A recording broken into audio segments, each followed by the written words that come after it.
Hi friends, welcome to our channel. ఈరోజు నేను 2025లో తమిళ్ లాంగ్వేజ్ లో రిలీజ్ అయినటువంటి ఒక మంచి థ్రిల్లర్ మూవీ స్టోరీని ఎక్స్ప్లెయిన్ చేయబోతున్నాను. అదే Lara. Now let's start our video.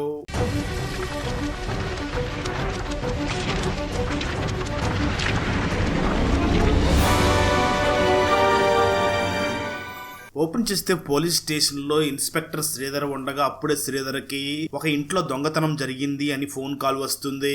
దాంతో ఇన్స్పెక్టర్ తన అసిస్టెంట్ ని తీసుకుని ఆ ఇంటి దగ్గరకు వెళ్లి ఆ ఇల్లు మొత్తం చెక్ చేస్తూ ఉంటాడు. అక్కడ కిటికీలు పగలగొట్టినట్లుగా, అదే విధంగా బీరువా తాళాలు కూడా తీసినట్లుగా తెలుస్తుంది. అలా శ్రీధర్ ఆ ఇల్లు మొత్తం కూడా నీట్ గా అబ్జర్వ్ చేస్తూ ఉంటాడు. వెంటనే శ్రీధర్ ఆ ఇంటి ఓనర్ ని పిలిచి మీ ఇంట్లో ఎంత బంగారం పోయింది అని అడుగుతాడు.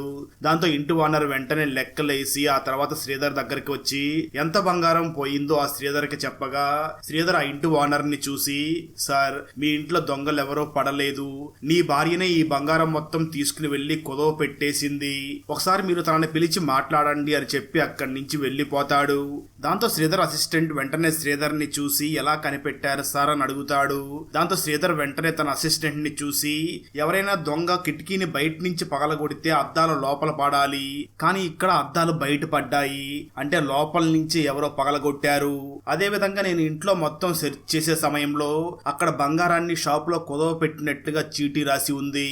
దాంట్లో ఉన్న వెయిట్ అలాగే ఇంటి ఓనర్ చెప్పిన వెయిట్ రెండూ కూడా సమానంగానే ఉన్నాయి. వీటితో పాటు నువ్వు గమనించావో లేదో, మనం ఈ ఇంట్లోకి వచ్చినప్పుడు కుక్క అరుస్తూనే ఉంది. పోలీసులు అయిన మనమే ఈ ఇంట్లోకి వచ్చినప్పుడు ఆ కుక్క ఆ విధంగా అరిస్తే, అదే దొంగ నిజంగా ఈ ఇంట్లోకి దొంగతనానికి వచ్చి ఉంటే ఆ కుక్క ఏ విధంగా అరిచేదో నువ్వే ఒకసారి ఆలోచించు. అంటే దొంగతనం జరిగినప్పుడు కుక్క అరవలేదు అంటే ఇంట్లో వాళ్ళు చేసినట్లే కదా. అందుకే నేను ఆ ఇంటి ఓనర్ వైఫే ఆ బంగారాన్ని కుదవ పెట్టింది అని గ్రహించి తన వైఫ్ తో కూర్చుని మాట్లాడమని చెప్పాను అని అంటాడు. తన అసిస్టెంట్ వెంటనే శ్రీధర్ ని చూసి, మరి అలాంటప్పుడు ఆమెను అరెస్ట్ చేయొచ్చు కదా, ఎందుకు వదిలేశారు అని అడుగుతాడు. దాంతో శ్రీధర్ తన అసిస్టెంట్ ని చూసి, ఎప్పుడైనా గుర్తు పెట్టుకో, ఫ్యామిలీ మ్యాటర్స్ లోకి ఎప్పుడూ కూడా మనం ఇన్వాల్వ్ అవ్వకూడదు అని అంటాడు. ఆ తర్వాత కొంత సమయానికి స్టేషన్ కి ఒక డ్రైవర్ వచ్చి, నా వైఫ్ డబ్బులు తీసుకుని ఇంట్లో నుంచి పారిపోయిందని కంప్లైంట్ ఇచ్చాను, ఇంతవరకు మీరేమీ కనిపెట్టలేదు, త్వరగా తను ఎక్కడ ఉందో కనిపెట్టండి, మీరు లేట్ చేసే కొంది తను నా దగ్గర తీసుకుని వెళ్లిపోయిన డబ్బులన్నీ కూడా ఖర్చు పెట్టేస్తుంది అని అంటాడు.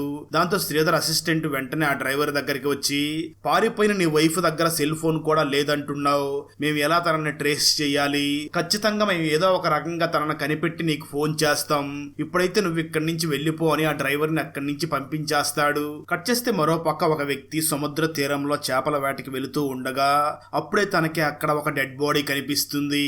దాంతో తను వెంటనే పోలీసులకు ఇన్ఫార్మ్ చేయడంతో శ్రీధర్ అన్న టీం అక్కడికి చేరుకుంటారు. నిజానికి అక్కడ ఆ డెడ్ బాడీ అసలు గుర్తు పట్టలేని స్థితిలో ఉంటుంది. ఆఖరికి శ్రీధర్ ఆ డెడ్ బాడీ ఫింగర్ ప్రింట్స్ తీసుకోలేని స్థితిలో ఉంటుంది. దాంతో శ్రీధర్ అన్న టీం కూడా ఈ అమ్మాయిని ఎవరైనా హత్య చేశారా లేదా తనే ఆత్మహత్య చేసుకుందా అనే కోణంలో ఆలోచిస్తూ శ్రీధర్ వెంటనే తన టీం ను చూసి, ఈ మధ్య కాలంలో ఎవరైనా అమ్మాయిలు మిస్సింగ్ అని కంప్లైంట్ వచ్చిందేమో అని చుట్టుపక్కల ఉన్న పోలీస్ స్టేషన్స్ అన్నిటికీ కూడా ఈ మ్యాటర్ ని ఇన్ఫార్మ్ చేస్తాడు. కట్ చేస్తే ఒక రాజకీయ నాయకుడు ఇంట్లో ఉన్న టీవీలో కూడా ఈ డెడ్ బాడీ దొరికిన న్యూస్ టెలికాస్ట్ అవుతూ ఉంటుంది. ఆ రాజకీయ నాయకుడు కొడుకైనటువంటి ధీరజ్ మాత్రం ఏడుస్తూ ఉంటాడు. ఎందుకంటే ఆ ధీరజ్ లవ్ ఫెయిల్యూర్ అయి ఉంటుంది. ధీరజ్ అమ్మ మాత్రం ధీరజ్ ని చూసి, ఇంకా ఎంత కాలం అని ఆ అమ్మాయిని గుర్తు చేసుకుని బాధపడుతూ ఉంటావు, నువ్వు లైఫ్ లో ఇంకా ముందుకు వెళ్ళాలి అని ఓదార్చుతూ ఉంటుంది. మరోపక్క పోలీస్ డిపార్ట్మెంట్ వాళ్ళు నా వైఫ్ ఇంట్లో నుంచి పారిపోయింది అని కంప్లైంట్ ఇచ్చిన ఆ డ్రైవర్ కి ఫోన్ చేసి, నువ్వు వెంటనే హాస్పిటల్ దగ్గర ఉన్న మార్చరీ దగ్గరకు వచ్చి ఇక్కడ ఒక డెడ్ బాడీ దొరికింది, అది నీ వైఫ్ దో కాదో ఒకసారి చెక్ చెయ్యి అని చెప్తారు. దాంతో ఆ డ్రైవర్ ఆ ఏరియా కౌన్సిలర్ ని తీసుకుని అక్కడికి వస్తాడు. నిజానికి ఆ ఏరియా కౌన్సిలర్ కి ఇన్స్పెక్టర్ శ్రీధర్ కి అస్సలు పడదు. ఇక్కడే మనకు ఒక ఫ్లాష్ బ్యాక్ ని కూడా చూపించడం జరుగుతుంది. ఒకరోజు ఈ డ్రైవర్ ఒక ప్రాంతానికి వెళ్లి అక్కడ రెసిడెన్షియల్ ఏరియాలో చెత్త పారబోస్తూ ఉండగా అక్కడికి ఇన్స్పెక్టర్ శ్రీధర్ వెళ్లి ఇక్కడ చెత్త పారపోయకూడదు అని అడ్డుకుంటాడు. అదే సమయంలో కౌన్సిలర్ అక్కడికి వచ్చి, సార్, వాడు మనవాడే, చూసి చూడనట్టు వెళ్లిపో, ఏదన్నా ఉంటే మనం పర్సనల్ గా మాట్లాడుకుందామని ఆ శ్రీధర్ కి లంచం ఇచ్చే ప్రయత్నం చేస్తాడు. శ్రీధర్ చాలా నిజాయితీ పరుడు కావడంతో వెంటనే ఆ కౌన్సిలర్ చెంప మీద కొట్టడంతో కౌన్సిలర్ కూడా చాలా కోపంగా శ్రీధర్ ని చూసి, నన్నే కొడతావా, ఏదో ఒక రోజు నీ అంతు చూస్తాను అంటూ వార్నింగ్ ఇస్తాడు. స్టోరీ మళ్ళీ ప్రెజెంట్ గా వస్తుంది. ఆ డ్రైవర్ వెంటనే వెళ్లి చెక్ చేసి తను నా వైఫ్ కాదు అని అంటాడు. నా డ్రైవర్ ని చూసి ఇంటి నుంచి పారిపోయినప్పుడు నీ వైఫ్ కూడా సేమ్ ఇలాంటి డ్రెస్సే, ఇలాంటి కలర్ డ్రెస్సే వేసుకుని వెళ్లిపోయింది కదా అంటూ తనని బెదిరిస్తూ అడుగుతాడు. అప్పుడు ఆ డ్రైవర్ మాట్లాడుతూ, నిజమే సార్, ఇలాంటి డ్రెస్సే, సేమ్ ఇలాంటి డ్రెస్సే వేసుకుని వెళ్ళింది, కానీ ఇక్కడ ఉన్నది మాత్రం నా వైఫ్ కాదు అని అంటాడు.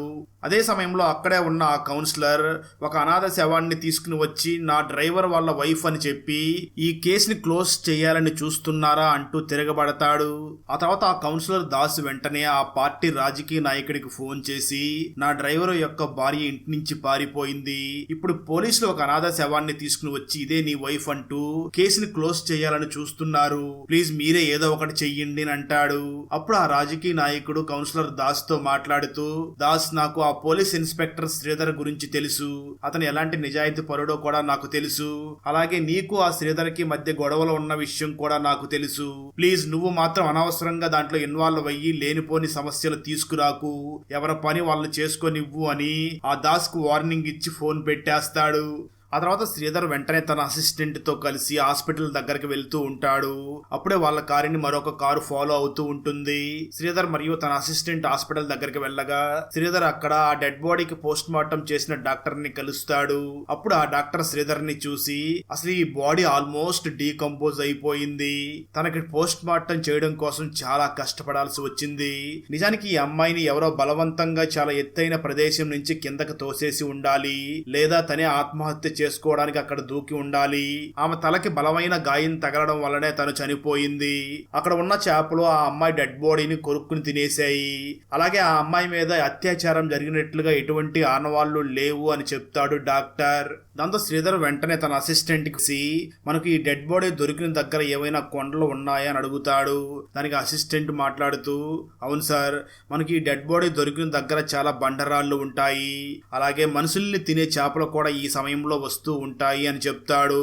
ఆ తర్వాత పోలీసులు ఆ డెడ్ బాడీ దొరికిన బీచ్ కి సమీపంలో ఒక సీసీటీవీ కెమెరా ఉండడం చూసి వెంటనే అక్కడికి వెళ్లి సీసీటీవీ ఫుటేజ్ ని చెక్ చేస్తారు. ఆ ఫుటేజ్ లో ఒక అమ్మాయిని ఇద్దరు వ్యక్తులు తరుముతున్నట్లుగా రికార్డ్ అయి ఉంటుంది. అలాగే అక్కడ పరిగెడుతున్న అమ్మాయి కూడా సేమ్ ఇప్పుడు మనకు దొరికిన ఆ డెడ్ బాడీలో ఉన్న అమ్మాయి వేసుకున్న డ్రెస్ లాగే ఉండడంతో వెంటనే వాళ్ళు ఎవరా అని ఎంక్వైరీ చేస్తూ ఉంటారు. అప్పుడు ఒక కానిస్టేబుల్ శ్రీధర్ ని చూసి, సార్, అక్కడ అమ్మాయిని తరుముతున్న వారిలో ఒక అబ్బాయి నాకు తెలుసు, రీసెంట్ గా తను పాస్పోర్ట్ వెరిఫికేషన్ కోసం మన స్టేషన్ కి వచ్చాడు అని అంటాడు. దాంతో వెంటనే ఆ నెంబర్ కి ఫోన్ చేయగా ఫోన్ స్విచ్ ఆఫ్ అని వస్తూ ఉంటుంది. ఆ తర్వాత శ్రీధర్ మరియు అతని టీం ఆ ఇద్దరు కుర్రవాళ్ళు ఉండే ఏరియాకి వెళ్లి ఎంక్వైరీ చేయగా పోలీసులకి వాళ్ళ గురించి ఎటువంటి ఇన్ఫర్మేషన్ తెలియదు. కట్ చేస్తే ఆ తర్వాత రోజు మార్నింగ్ పోలీసులు ఏ కుర్రవాళ్ళ కోసం అయితే వెతికారో వాళ్ళల్లో ఒకడైనటువంటి దినేష్ డైరెక్ట్ గా పోలీస్ స్టేషన్ కి వచ్చి, సార్, నిన్న నా కోసం మీరు వచ్చారంటే కదా అని అడుగుతాడు. దాంతో ఇన్స్పెక్టర్ శ్రీధర్ వెంటనే తనని చూసి, ఒక హత్య చేసి ఎంత దర్జాగా తిరుగుతున్నావు అని అంటాడు. ఆ మాటలు విన్న దినేష్, ఏం మాట్లాడుతున్నారు సార్, నేను హత్య చేయడం ఏమిటి అని అంటాడు. దాంతో శ్రీధర్ వెంటనే అక్కడ సీసీటీవీలో ఉన్న ఫుటేజ్ ని చూపించి, ఆ అమ్మాయిని మీరు తరుముతున్నారు కదా, ఎందుకు మీరు అక్కడ ఆ అమ్మాయిని తరుముతున్నారు అని అంటాడు.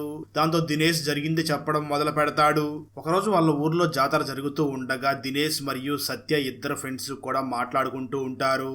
దినేష్ సత్యాన్ని చూసి, మనం ఇక్కడ వద్దు, సింగపూర్ కి వెళ్లిపోయి అక్కడ బాగా కష్టపడి అక్కడే సెటిల్ అయిపోదాం అనుకుని ఇద్దరు కూడా పాస్పోర్ట్ వీసా కోసం అప్లై చేసి ఉంటారు. అయితే వాళ్ళిద్దరిలో మొదటగా సత్యకి పాస్పోర్ట్ రావడంతో సత్య దినేష్ దగ్గరికి వచ్చి, నాకు పాస్పోర్ట్ వచ్చింది, మనం ఈ రోజు ట్రీట్ చేసుకుందామని ఇద్దరు వెళ్లి ఫుల్ గా తాగి తిరిగి వస్తూ ఉంటారు. ఆ సమయంలో ఇద్దరు మళ్ళీ ఒక రెడ్ లైట్ ఏరియా దగ్గరికి వెళ్లి ఒక అమ్మాయిని బుక్ చేసుకుని ఆ అమ్మాయిని వాళ్ళతో పాటు బైక్ మీద తీసుకుని బీచ్ దగ్గరికి వెళ్తారు. అలా వెళ్ళిన తర్వాత సత్య ఆ అమ్మాయికి గంజాయి ఇచ్చి దాన్ని తాగమని చెప్తాడు. అయితే ఆ అమ్మాయి మాత్రం నేను తాగను అంటూ అక్కడి నుంచి తప్పించుకుని పారిపోతూ ఉంటుంది. దినేష్ సత్య ఇద్దరు కూడా ఆ అమ్మాయిని కొంత దూరం తరుముతారు. అయినప్పటికీ తను దొరకకుండా అక్కడి నుంచి వెళ్లిపోవడంతో దినేష్ సత్యాన్ని చూసి, పోతే పోనీ ఆ అమ్మాయి అని సత్యాన్ని తీసుకుని అక్కడి నుంచి వెళ్లిపోతాడు. అలా జరిగిందంతా కూడా దినేష్ ఆ ఇన్స్పెక్టర్ శ్రీధర్ కి చెప్తాడు. స్టోరీ ప్రెజెంట్ కి వస్తుంది. ఆ మాటలో పడిన శ్రీధర్ దినేష్ ని చూసి, నువ్వేమో ఆ అమ్మాయిని చంపలేదు అంటున్నావు, మరి ఎందుకు నీ ఫోన్ స్విచ్ ఆఫ్ చేసుకున్నావు అని అడుగుతాడు. దానికి ఆ దినేష్ సమాధానం చెప్తూ, సార్, మేము సింగపూర్ కి వెళ్లడం కోసం చాలా అప్పులు చేసి ఉన్నాం, అందుకే మేము ఫోన్ స్విచ్ ఆఫ్ చేసి పెట్టి తిరుగుతున్నాము అని అంటాడు.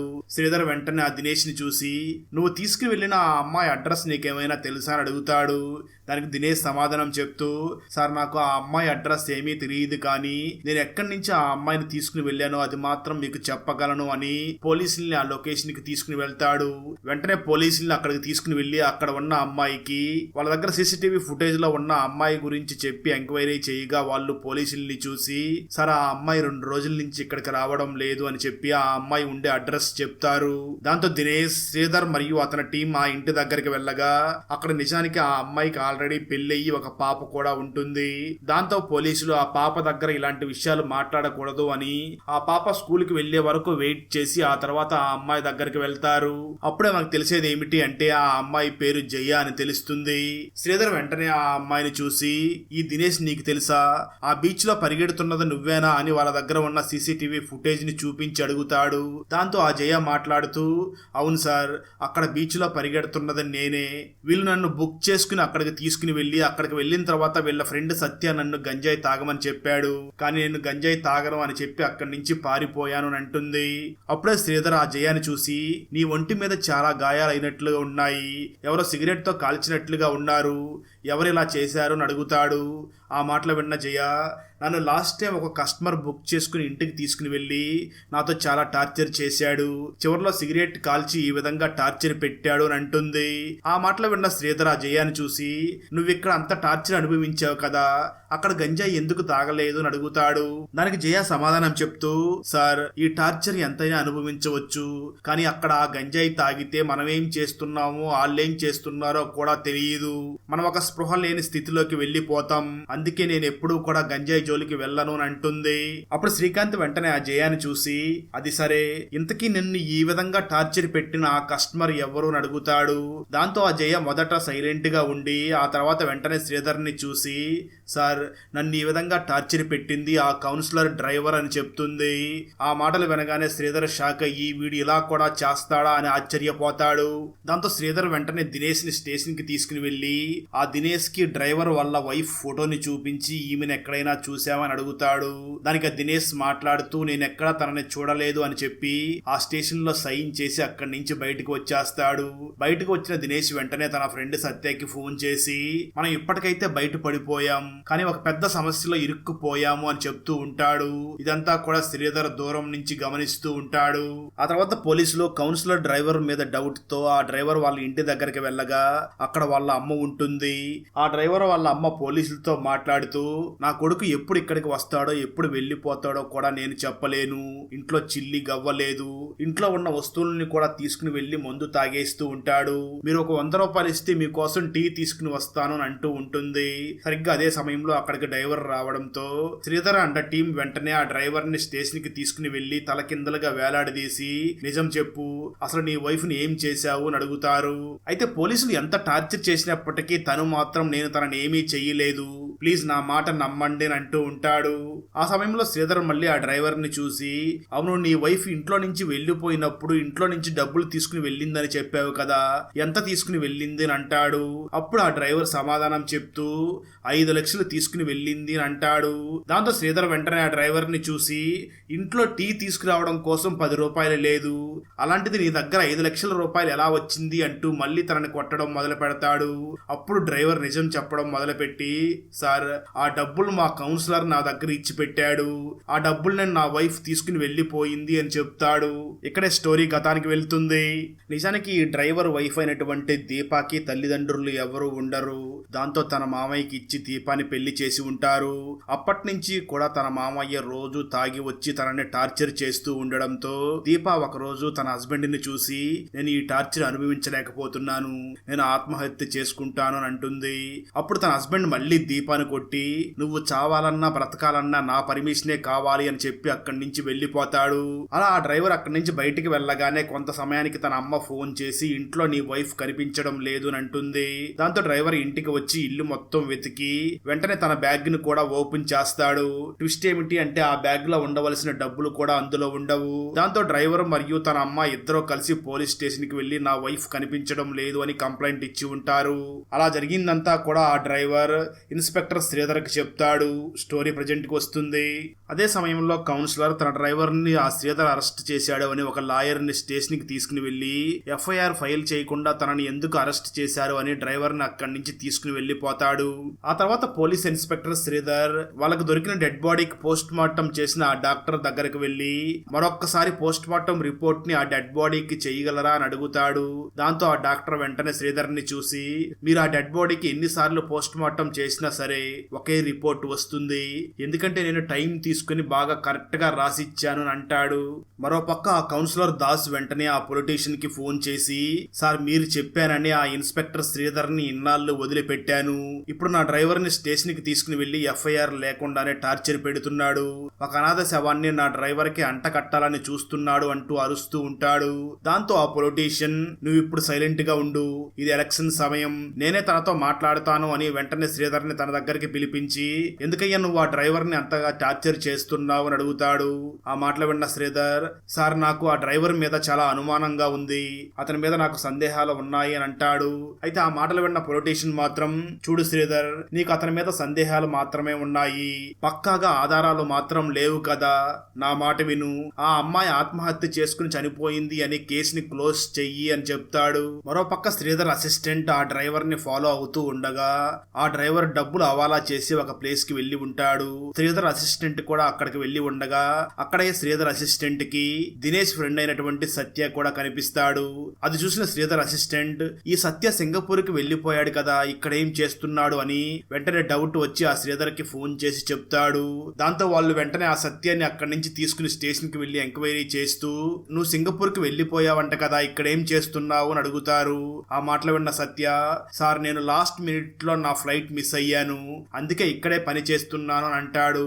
దాంతో శ్రీధర్ ఆ సత్యాన్ని చూసి, అసలు ఆ రోజు రాత్రి ఏం జరిగిందో చెప్పు అని అడుగుతాడు. స్టోరీ గతానికి వెళ్తుంది. ఈ దినేష్ మరియు సత్య ఇద్దరు కూడా పార్టీ చేసుకుని ఆ తర్వాత రెడ్ లైట్ ఏరియాకి వెళ్లి జయాని వాళ్ళతో పాటు బుక్ చేసుకుని తీసుకుని వెళ్తారు. అయితే అక్కడికి వెళ్ళిన తర్వాత సత్య జయాకి గంజాయి ఇచ్చి తాగమని అనగా జయ అక్కడి నుంచి తాగకుండా పారిపోతుంది.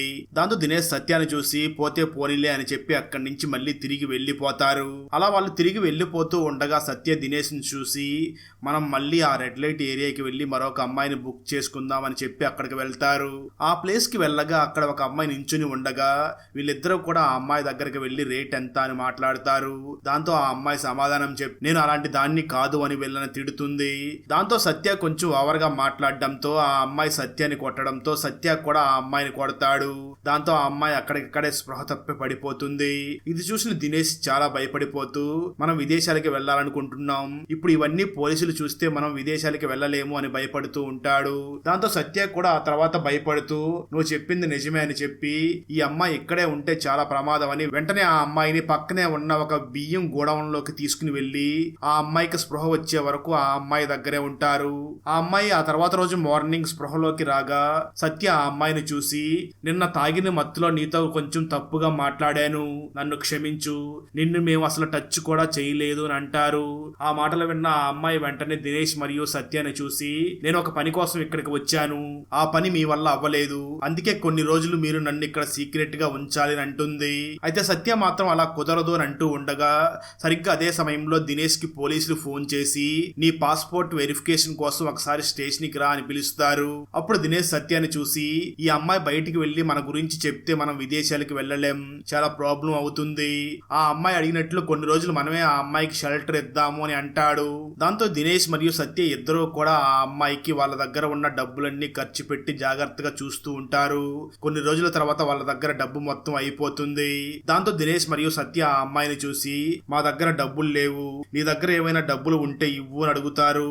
అప్పుడు ఆ అమ్మాయి తన దగ్గర ఉన్న బ్యాగ్ లో నుంచి కొంత డబ్బులు తీసి తనకి ఇవ్వగా అవంతా కూడా ఫారెన్ డబ్బులు అయి ఉంటాయి.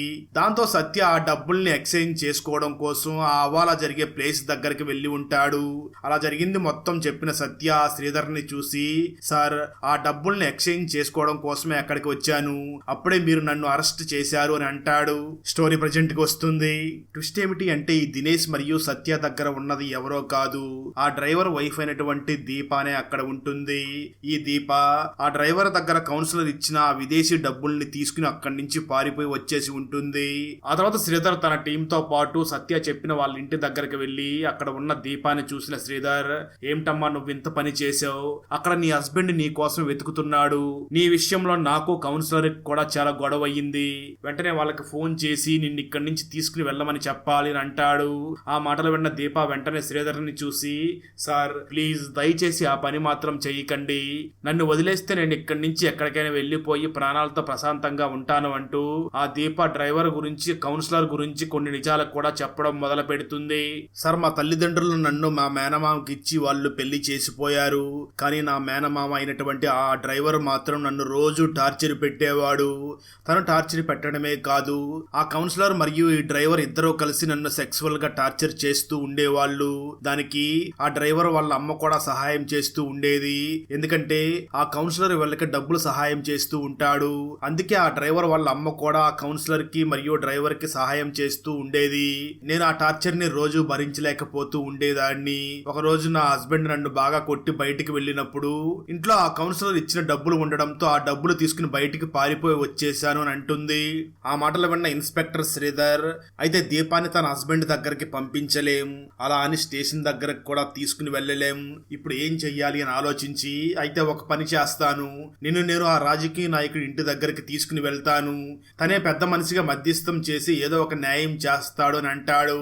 అయితే ఆ మాటలు విన్న దీప మాత్రం, సార్ ప్లీజ్ ఆ పని మాత్రం అసలు చేయవద్దు, నేను ఇక్కడికి వచ్చినప్పుడే వాళ్ళ గురించి ఒక నిజం కూడా తెలిసింది, నేను ఇంటి నుంచి పారిపోయి వచ్చి ఇక్కడ బ్రిడ్జి దగ్గర దాక్కుని ఉన్న సమయంలో ఆ రాజకీయ నాయకుడు బ్రిడ్జి మీదకి వచ్చి తన కారులో నుంచి ఏదో ఒక డెడ్ బాడీని అక్కడ సముద్రంలో పడేసి వెళ్లిపోయాడు అని అంటుంది. ఆ మాటలు విన్న శ్రీధర్, అంటే మేము ఎంక్వైరీ చేస్తున్న ఆ డెడ్ బాడీ ఈ రాజకీయ నాయకుడు పడేశాడా అని అనుకుంటాడు. అప్పుడే ఆ శ్రీధర్ కి తను ఇంతకు ముందు ఆ రాజకీయ నాయకుడిని కలవడానికి వెళ్ళినప్పుడు ఆ రాజకీయ నాయకుడు శ్రీధర్ ని చూసి ఆ డెడ్ బాడీ ఒక అనాథ శవం అని చెప్పి కేసుని క్లోజ్ చెయ్యి అని చెప్పిన మాటలు కూడా గుర్తు చేసుకుని వెంటనే శ్రీధర్ ఆ రాజకీయ నాయకుడిని ఎంక్వైరీ చేయడం కోసం తన ఇంటికి వెళ్తాడు. స్టోరీ గతానికి వెళ్తుంది. ఈ పొలిటీషియన్ కొడుకైనటువంటి ధీరజ్ విద్య అనే ఒక అమ్మాయిని చూసి ప్రేమించి ఉంటాడు. నిజానికి ఈ విద్య ఒక అనాథాశ్రమాన్ని నడుపుతూ ఉంటుంది. ధీరజ్ మరియు విద్య ఇద్దరు కూడా ఒకరినొకరు చూసుకుని చాలా ప్రేమించుకుంటూ ఉంటారు. ఒకరోజు విద్య నడుపుతున్న ఆ అనాథాశ్రమం దగ్గరికి ఒక పోలీస్ ఆఫీసర్ వచ్చి అక్కడ ఉన్న అమ్మాయిలతో కొంచెం తప్పుగా బిహేవ్ చేస్తూ ఉంటాడు. అది చూసిన విద్యకి చాలా కోపం వచ్చి ఆ ఇన్స్పెక్టర్ ని తిడుతుంది. దాంతో ఆ ఇన్స్పెక్టర్ కొన్ని బాంబ్స్ ని, కత్తులు, అలాగే డ్రగ్స్ తీసుకుని వచ్చి, ఇవన్నీ కూడా మాకు ఈ ఆశ్రమంలో దొరికాయి, ఇక్కడ ఉన్న వాళ్ళందరూ కూడా తీవ్రవాదులకు సహాయం చేస్తున్నారు, ఈ ఆశ్రమాన్ని వెంటనే క్లోజ్ చెయ్యాలి అని అంటాడు. అలా ఇన్స్పెక్టర్ ఆ ఆశ్రమం మీద తప్పుడు కేసు పెట్టడంతో కోర్టు కూడా అదే విషయాన్ని నమ్మి ఆ ఆశ్రమాన్ని క్లోజ్ చెయ్యాలి అని తీర్పునిస్తుంది. దాంతో విద్య వెంటనే ఆ రాజకీయ నాయకుడు కొడుకైనటువంటి ధీరజ్ దగ్గరికి వెళ్లి జరిగిన విషయం మొత్తం చెప్తుంది. అప్పుడు ధీరజ్ ఆ విద్యని చూసి, నేను ఒక మీటింగ్ పని మీద 2 రోజులు బయటికి వెళ్తున్నాను, నేను వచ్చే వరకు నువ్వు చాలా సైలెంట్ గా ఉండు అని చెప్తాడు. అయితే ఆ విద్య మాత్రం సైలెంట్ గా ఉండకుండా ఆ ఆశ్రమంలో ఉన్న ప్రజలందరితో కూడా రోడ్ల మీదకి వెళ్లి గొడవలు చేస్తూ ఉంటుంది. అప్పుడు పోలీసులు ఆ ప్రజల మీద లాఠీ చార్జ్ చేసి ఆ ఆశ్రమాన్ని కూడా క్లోజ్ చేసి సీల్ వేస్తారు.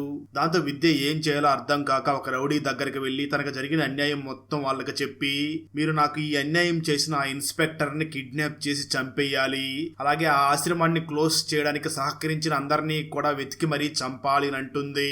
దాంతో విద్య వాళ్ళందరితో కూడా ఒక టీం లాగా ఏర్పడి ఆశ్రమాన్ని క్లోజ్ చేయడానికి సహకరించిన వాళ్ళందరినీ కూడా చంపుతూ ఉంటారు. అప్పటికి విద్య ఒక సంఘ వ్యతిరేకమైన టెర్రరిస్ట్ గ్రూప్ లాగా ఫామ్ చేసి ఉంటుంది. మరోపక్క రాజకీయ నాయకుడు కొడుకైనటువంటి ధీరజ్ విద్యాని చాలా సిన్సియర్ గా లవ్ చేసి ఉండడంతో ఆ ధీరజ్ విద్య కోసమే వెతుకుతూ ఉంటాడు. కొన్ని రోజుల తర్వాత ధీరజ్ కి ఆ విద్య కనిపిస్తుంది.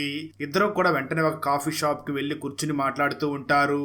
విద్య వెంటనే జరిగిందంతా కూడా ఆ పొలిటీషియన్ కొడుకైనటువంటి ధీరజ్ కి చెప్పి ఆ సమయంలోనే విద్యకి ఊపిరాడకుండా ఉండగా విద్య వెంటనే ఇన్హేలర్ వాడుతుంది. ధీరజ్ మాత్రం ఆ విద్యని చూసి, నువ్వు ఒక ఆశ్రమాన్ని క్లోజ్ చేసినందుకు ఇంత బాధపడుతున్నావు కదా, అందుకే నేను ఒక ఆశ్రమాన్ని స్థాపించాను, అది నీకు సర్ప్రైజ్ గా ఇవ్వడం కోసమే నీకు చెప్పకుండా ఇక్కడి నుంచి వెళ్ళాను, దాన్ని చూద్దురా అని చెప్పి విద్యని తనతో పాటు తీసుకుని వెళ్తాడు. ఆ ఆశ్రమాన్ని చూసిన విద్య చాలా సంతోషిస్తూ, నువ్వు నా కోసం ఇంత చేసావా అని చాలా ఆనందపడుతూ ఉంటుంది. అప్పుడే మళ్ళీ విద్యకి మళ్ళీ ఊపిరి ఆడకుండా ప్రాబ్లం రావడంతో ఆ ఇన్హేలర్ కారులో ఉంది అని కారు దగ్గరకు వెళ్లి ఇన్హేలర్ తీసుకుని వస్తారు. అయితే అప్పటికే ఆ ఇన్హేలర్ ఖాళీ అయిపోయి ఉంటుంది. దాంతో విద్యకి ఊపిరి ఆడక చాలా ఇబ్బంది పడుతూ తను సడన్ గా చనిపోతుంది. అది చూసిన ధీరజ్ మాత్రం తన కళ్ళ ముందే తను ప్రేమించిన విద్య చనిపోవడంతో చాలా బాధపడి ఏడుస్తూ ఉంటాడు. వెంటనే ధీరజ్ తన ఫాదర్ కి ఫోన్ చేసి విషయం చెప్పగా తన ఫాదర్ వెంటనే అక్కడికి వస్తాడు. తన ఫాదర్ ను చూసిన ధీరజ్, నా కళ్ళ ముందరే విద్య చనిపోయింది, ఇప్పుడు ఏం చెయ్యాలి అని ఏడుస్తూ ఉంటాడు. దాంతో ఆ పొలిటీషియన్ ధీరజ్ ని చూసి, ధీరజ్ నేను చెప్పే మాటల్ని శ్రద్ధగా విను. ఈ విద్య చట్ట వ్యతిరేకంగా చాలా సంఘ వ్యతిరేక పనులు చేసింది, ఒక టెర్రరిస్ట్ గ్రూప్ లాగా ఫామ్ చేసింది. తన కోసం చాలా మంది పోలీసులు వెతుకుతున్నారు. ఇప్పుడు మనం పోలీసులకు దొరికితే మనకి ఆ టెర్రరిస్ట్ గ్రూప్ కూడా సంబంధం ఉంది అని అనుకుంటారు. ఇప్పుడు మనం పోలీసులకు దొరికితే మన జీవితం మొత్తం నాశనం అయిపోతుంది, నువ్వు వెంటనే ఇక్కడి నుంచి ఇంటికి వెళ్ళు అని. ఆ తర్వాత ఆ పొలిటీషియన్ విద్య డెడ్ బాడీని అక్కడి నుంచి కారులో బ్రిడ్జి దగ్గరికి తీసుకుని వచ్చి బ్రిడ్జి మీద నుంచి సముద్రంలోకి వేసేస్తాడు.